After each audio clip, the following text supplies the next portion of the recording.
Korban malpraktek rumah sakit dari Malaysia. Benar. Dipotong ususnya sampai 30 cm. Benar. Saya kesakitan, tapi saya diabaikan kesakitan saya itu. Jadi saya berteriak, dok sakit, ini lebih sakit dari sesar, ini sangat sakit dok. Jawabannya apa? Manja. Pasien Indonesia ya yang menjadi korban malpraktek di salah satu rumah sakit swasta Malaysia.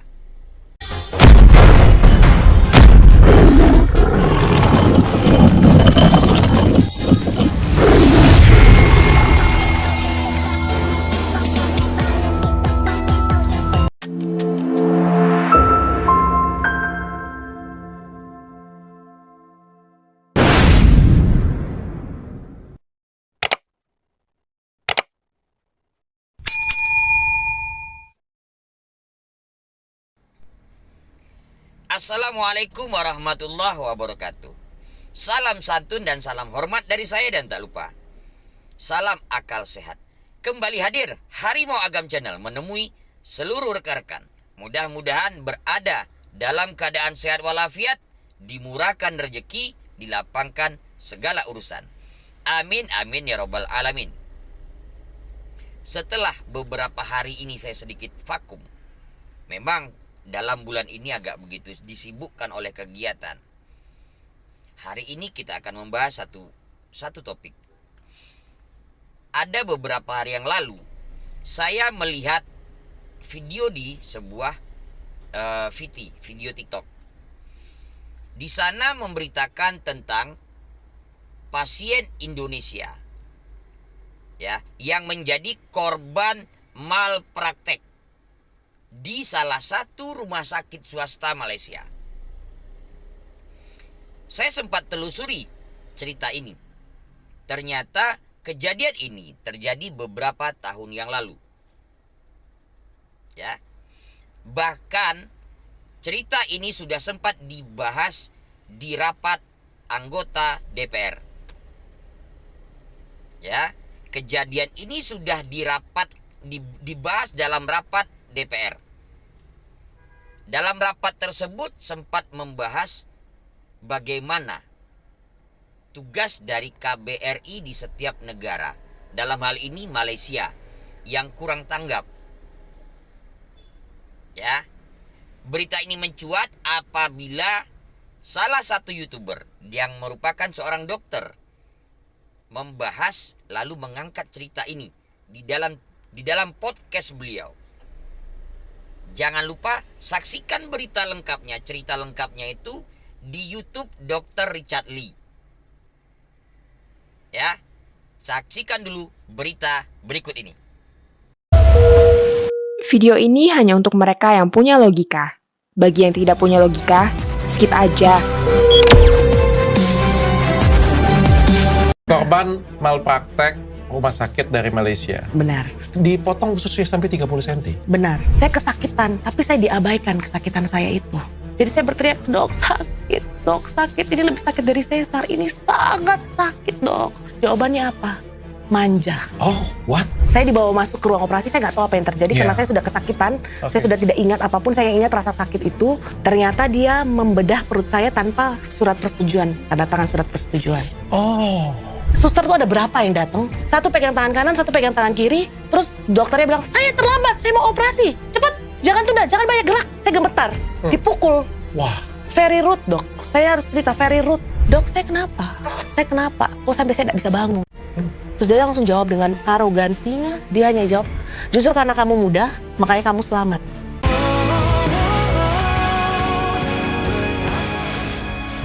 Angkatlah Beb. Mau kemana ini? Ah.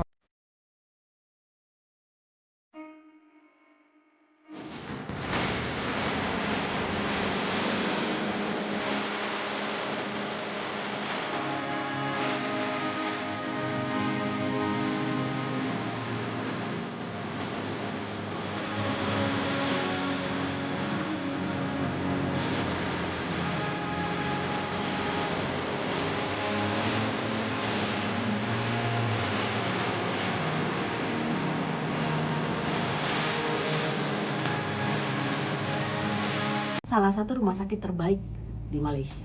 Dokternya juga salah satu dokter terbaik di Malaysia juga. Iya, itu dia tamatan Scotland, Malaya, dan tamatan Perth. Iya dokter, ngerti lah. Sampai koma ya? Koma, 4 hari koma. hari keempat bangun. Aku lagi dengan narasumber podcast ini rekomendasi istriku by the way. Jadi istriku scrolling lihat dia adalah korban malpraktek rumah sakit di Malaysia. Awalnya tuh kayak menstruasi banyak, terus habis itu pergi berobat di Indonesia, berobat di Malaysia. Intinya adalah dia ususnya sampai dipotong 30 cm. Betul. Dan hampir meninggal karena koma. Iya.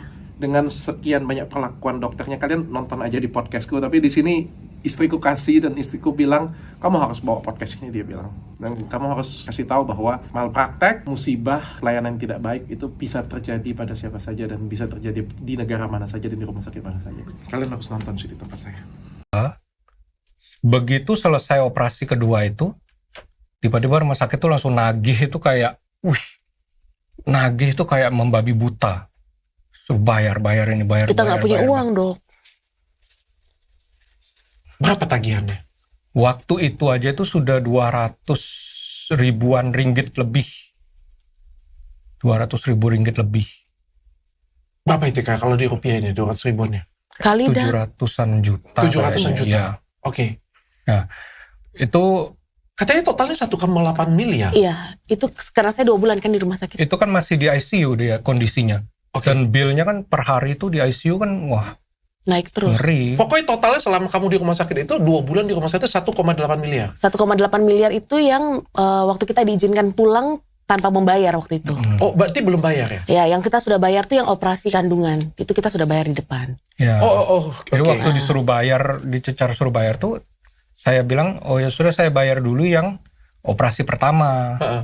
Ya kan, saya bayar dulu sekian, saya habis itu masih dipaksa bayar lagi gitu loh.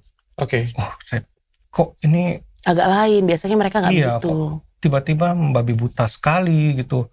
Suruh lunasi, suruh bayar kan. Sampai kan pinjam uang kemana kan. Kita pinjam uang ke banyak orang. Dipotong ususnya sampai 30 cm. Benar. Apalagi selain itu? Jadi sebenarnya berawal dari kandungan, Dok. Tidak ada hubungan sama usus. Oh, ususnya diangkat Iya. 30%. Selain itu apa lagi? Kandungan saya robek. Kandungannya robek. Iya. Katanya sampai sekarang Iya, pasang stoma. masih pasang stoma. Sudah diperbaiki di Jakarta. Nah, Dan itu rumah sakit yang di sini yang untuk perbaikinya. yang potong ususnya maksudnya. Potong ususnya di Malaysia, di Kuala Lumpur. Wah. Kita pendahuluan dulu tentang ya. Ya. Aku tahu kasus Dakwaan seorang wanita Indonesia yang mengatakan dirinya dibedah tanpa keizinan di sebuah hospital swasta Malaysia kini mencetuskan persoalan besar mengenai etika perubatan.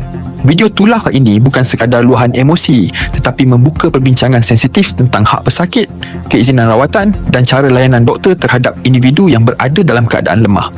Walaupun dakwaan ini belum disahkan secara rasmi, ia cukup untuk membuatkan ramai tertanya-tanya sejauh mana ketelusan dan empati benar-benar diamalkan dalam situasi kritikal melibatkan nyawa manusia. Ternyata dia membedah perut saya tanpa surat persetujuan, tanda tangan surat persetujuan. Iya. Saya jadi kebayang.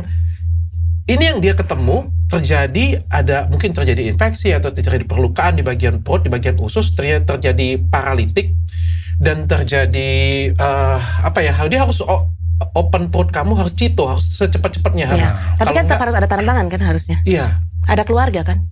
Tapi dia baru sadar itu di hari ketiga. Di hari ketiga. Padahal kamu sudah mengeluhkan bahwa kamu tidak Sepanjang ada hari. kamu tidak ada, dan dia tidak periksa. Tidak periksa pakai stetoskop, tidak sama sekali. Saya bisa mempertanggungjawabkan. Hari ketiga dia baru terkejut dengan dia melihat CT scan itu. Iya, dan dia tidak bilang apapun. Dia hanya bilang ada angin. Kita kan orang awam nggak ngerti angin itu apa. We don't know. Ya. Dan saya nggak ada riwayat, maksudnya nggak ada pengalaman tentang kesehatan, Dok. Kita nggak tahu apa-apa. Dokter ngomong apa kita iya aja. Dokternya baru sadar kamu terjadi peritonitis. Iya. Oh itu aku nggak tahu istilahnya. Setelah itu dia bawa masuk. Itu suami Tanpa saya yang persetujuan? tanpa persetujuan kita sama sekali, tidak Dia ada tanda langsung tangan. operasi besar. Iya. Dan harusnya kan dokter SPUI nggak boleh laparoktomi. Benar nggak ya? Boleh nggak sih? Bedah. Aku nggak tahu kalau di negara negara dia. Tapi dia laparotomi langsung. Iya, bedah dari atas ke bawah. Dan saya nggak tahu. Kalian nggak ada persetujuan? Nggak ada. Tidak dikasih tahu juga? Tidak. Apa yang terjadi? Tidak. Nggak dikasih tahu bahwa ini terjadi peritonitis, mungkin akibat efek samping dari tindakan yang sebelumnya? Tidak ada. Tidak ada. Hanya angin. Hanya angin. Angin. Akhirnya karena ke Singapura terlalu mahal, asuransi saya hanya cover sampai Malaysia. Walaupun itu cuma reimburse karena asuransiku udah 14 tahun, jadi yang masih zaman lama. Akhirnya kita beranikan diri dengan uang pas-pasan, kita ke Kuala Lumpur. Tapi melalui agen juga, agen kesehatan. Tapi dengan harapan pasti di Malaysia jauh lebih baik ya pasti ya. Harapannya begitu kan, semua orang ngomong bagus. Iya, Malaysia, Singapura, mending benar. Penang atau KL gitu. Selalu kan ngomongnya gini, Singapura sama Malaysia sama aja, cuman Singapura lebih mahal. Iya, Malaysia lebih murahnya, versi lebih murahnya ya. Ternyata gitu. tidak murah juga, Dok. Oh, nggak murah juga? Nggak murah juga. Oh ya? Iya, jadi saya histeroskopi dan kuret, itu kan pertama kita membayar dulu kan. Itu 258 juta biayanya. Oke. Iya. Itu belum operasi kedua loh yang dihitung. Kamu histerektomi? Pertama kali tuh histeroskopi. Masukin kamera dari bawah. Jadi waktu ketemu dokternya setelah agennya buat janji dan lain sebagainya, kita berangkat kan. Oke. Nah, berangkat sampai sana ternyata Ke Malaysia. Ke Malaysia, Kuala Lumpur. Yang di Sasa rumah sakit mana? Di Selangor. Oh, langsung ke sana ya? Iya. Oke. Langsung ke sana karena kita nggak kenal siapa-siapa, jadi agennya yang kasih tahu. Oh, agennya kasih Rekomendasi dokter. Saya bilang saya punya penyakit kayak begini dan sekarang HB saya turun. Jadi saya mau secepatnya tolong cariin saya dokter. Kamu Jadi, search juga atau minta juga dokter terbaik di situ? saya minta dokter terbaik. Oke. Dia ada kasih nama dokter, tapi dokternya tuh full semua. Terus akhirnya saya bilang gimana ya? Apa saya cari rumah sakit lain? Terus akhirnya dia kasih dokter yang ini yang pegang saya ini. Oke. Dok, saya kenapa? Saya ini muda, saya ini orang yang sangat aktif. Saya seorang makeup artist. Saya kadang-kadang buka jualan kue, makanan. Kadang saya masih bantu di kantor untuk sales manager. Saya kenapa? Kok sampai saya tidak bisa bangun? Terus dia langsung jawab dengan arogansinya. Dia hanya jawab, justru karena kamu muda, makanya kamu selamat. Kalau orang lain pasti mati. Kamu harus bersyukur karena saya selamatkan nyawa you. Dan dia langsung pergi. Itu saya menangis gemetar. Saya boleh tahu nggak siapa nama dokternya? Dokter siapa? Orang India? Nggak tahu ya, Dok. Ini binti siapa gitu. Cewek? Cewek. Terus abis itu saya menangis jadi-jadinya. Terus dia telepon dokter M. Kenapa istri saya diperlakukan kayak begini? Tapi terakhir ada saya ngomong, kalau saya mati, Dok, suami saya pasti gelar perkara sama kamu. Saya ngomong gitu. Terus dia pergi tinggalin. Terus dokter M datang. Dokter M bilang, no, Natalie, I'm sorry. Saya nggak nyangka kamu ngalamin kayak gini. Kamu mau psikiater? Terus dia tanya. Terus aku bilang, boleh dok. Ayo ketemu psikiater, saya bilang waktu itu. Kenapa waktu itu dokter selamatin saya? Biar aja saya mati. Saya nggak mau hidup kayak begini. Terus dokternya bilang, oh itu tidak fair dong buat anak kamu. Baru saya menangis di situ. Saya sadar saya punya anak. Kayak gitu. Terus dia langsung jawab dengan arogansinya. Dia hanya jawab, justru karena kamu muda, makanya kamu selamat. Kalau orang lain pasti mati. Kamu harus bersyukur karena saya selamatkan nyawa you. Dan dia langsung pergi. Itu saya menangis gemetar. Saya boleh tahu nggak siapa nama dokternya? Dokter siapa? Orang India? Nggak tahu ya, Dok. Ini binti siapa gitu. Cewek. Terus abis itu saya menangis jadi-jadinya. Terus dia telepon dokter M. Kenapa istri saya diperlakukan kayak begini? Tapi terakhir ada saya ngomong, kalau saya mati, Dok, suami saya pasti gelar perkara.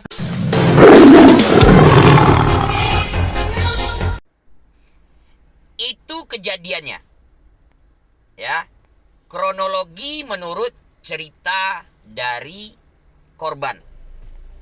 Untuk cerita lengkapnya bisa saksikan di YouTube-nya Dr. Richard Lee. Ya, saya cuma mengambil dari video TikTok yang diposting. Ya. Apa yang dibahas di YouTube-nya Dr. Richard Lee itu detail. Bagaimana kejadian ini bisa terjadi. Ya kan? Jika memang ada kejadian begini, seharusnya kita lebih berhati-hati lagi. Sebab poin penting di akhir pembahasan YouTube-nya Dr. Richard Lee, ya, malpraktek itu bisa terjadi dimanapun, di negara manapun juga. Ya, bagi warga negara Indonesia yang berangkat ke Malaysia untuk berobat, lebih berhati-hati lagi pada saat akan dilakukan tindakan medis.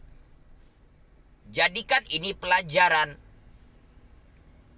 Konsultasi kembali. Jika ada tindakan yang begitu, yang tanpa meminta izin dari keluarga untuk melakukan operasi, maka kita wajib untuk menidakkan. Jika dilakukan begitu juga, segera laporkan.